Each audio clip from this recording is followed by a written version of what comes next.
প্রিয় দেশের স্বার্থে অতীতে আমরা একসাথে কাজ করেছি, আগামীতেও দেশের স্বার্থে ইনশাল্লাহ আমরা একসাথে কাজ করব। সংস্কারের জন্য গণভোট আর সরকার গঠনের জন্য সাধারণ নির্বাচন। বেগম খালেদা জিয়া তিনি চলে গেছেন ইতিহাসের একটা বিরল সম্মান নিয়ে, এবং মানুষ আবেগ দিয়ে চোখের পানি দিয়েই তাকে বিদায় দিয়েছে। বিএনপি চেয়ারপারসন সাবেক প্রধানমন্ত্রী বেগম খালেদা জিয়া তিনি জাতিকে তিনবার নির্বাচিত প্রধানমন্ত্রী হিসাবে নেতৃত্ব দিয়েছেন। এর বাইরেও তার একটি সংগ্রামী আপসহীন জীবন ছিল। তিনি গণতন্ত্র পুনঃপ্রতিষ্ঠা এবং মানুষের নাগরিক অধিকার প্রতিষ্ঠার জন্য আজীবন লড়াই করে গেছেন। সেই লড়াই করতে করতে তার শেষ জীবনটা অত্যন্ত বেদনাদায়কভাবে জেলেও একাকিত্বে কেটেছে। এই সময় যারা দেশ শাসন করেছেন তারা তার সাথে অমানবিক আচরণ করেছেন। তিনি যখন গুরুতর অসুস্থ হয়ে পড়লেন তখন তাকে বিদেশে নেওয়ার জন্য দল পরিবারের পক্ষ থেকে বারবার অনুরোধ করা হয়েছে। সরকার তো আমলে নেইনি, বরঞ্চ এগুলা নিয়ে বারবার উপহাস করেছে। আল্লাহ তাআলার বিচার, ইতিহাসের অমুক বিধান। শেষ পর্যন্ত তিনি চিকিৎসা নিয়েছেন, বিদেশেও গিয়েছেন, কিন্তু ততক্ষণে তার বিশাল ক্ষতি হয়ে গিয়েছে।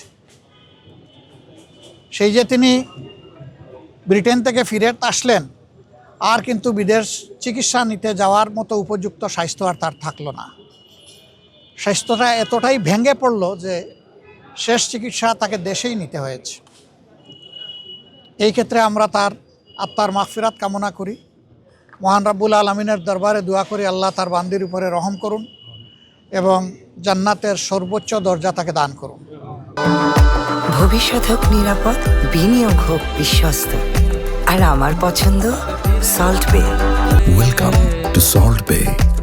বিএনপির ভারপ্রাপ্ত চেয়ারম্যান জনাব তারেক রহমান সহ তাদের পরিবারের সদস্যবৃন্দ, সংগঠনের নেতাকর্মী এবং তার চিকিৎসা কাজে যারা নিয়োজিত ছিলেন, সেই সমস্ত চিকিৎসক সমাজের প্রতিও আমরা ধন্যবাদ জানাচ্ছি, কৃতজ্ঞতা জানাচ্ছি যে তারা বেগম খালেদা জিয়া দেশনেত্রীকে অত্যন্ত আন্তরিকতার সাথে তাদের সর্বোচ্চ যোগ্যতা অনুযায়ী তারা চিকিৎসা সেবা দিয়েছে।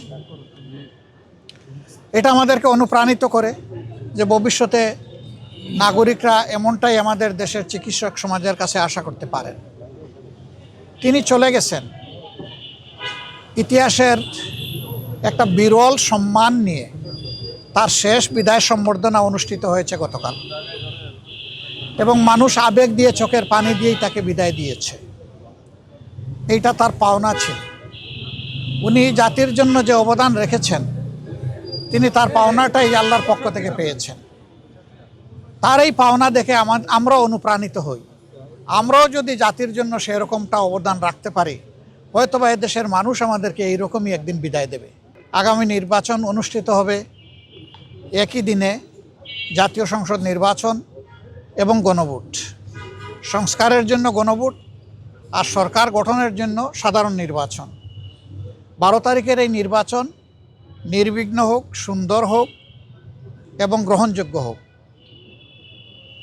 আমরা এটা দোয়া করি। আজকে এই বিষয় নিয়ে আমরা আলাপ আলোচনা করেছি এবং আমরা এটাও বলেছি, প্রিয় দেশের স্বার্থে অতীতে আমরা একসাথে কাজ করেছি, আগামীতেও দেশের স্বার্থে ইনশাল্লাহ আমরা একসাথে কাজ করব। তারেক রহমান সাহেব সহ বিএনপির নেতৃবৃন্দ একই আকাঙ্ক্ষা ব্যক্ত করেছেন, আমরাও একই আকাঙ্ক্ষা ব্যক্ত করেছি। এমনকি আমরা এটাও বলেছি যে 5টা বছরের জন্য জাতির স্থিতিশীলতার স্বার্থে একটা সুন্দর পরিবেশ ফিরিয়ে আনার স্বার্থে আমরা সবাই মিলেমিশে ভালো কোনো চিন্তা করতে পারি কিনা সেইটাও আমাদের চিন্তা করা দরকার। এবং আমরা এটাও বলেছি, নির্বাচনের পরপরই, সরকার গঠনের আগেই আমরা ইনশাল্লাহ বসবো, খোলা মনে কথা বলবো, জাতির জন্য আমরা চিন্তা করব, জাতির জন্য আমরা সিদ্ধান্ত নিব। আপনারা দোয়া করবেন আমরা সবাই যেন ম্যাডাম যে ঐক্যের জায়গাটা পাটাতন যেটা তৈরি করে দিয়ে গেছেন, তার উপর দাঁড়িয়ে আমরা যেন আমাদের দায়িত্ব পালন করতে পারি।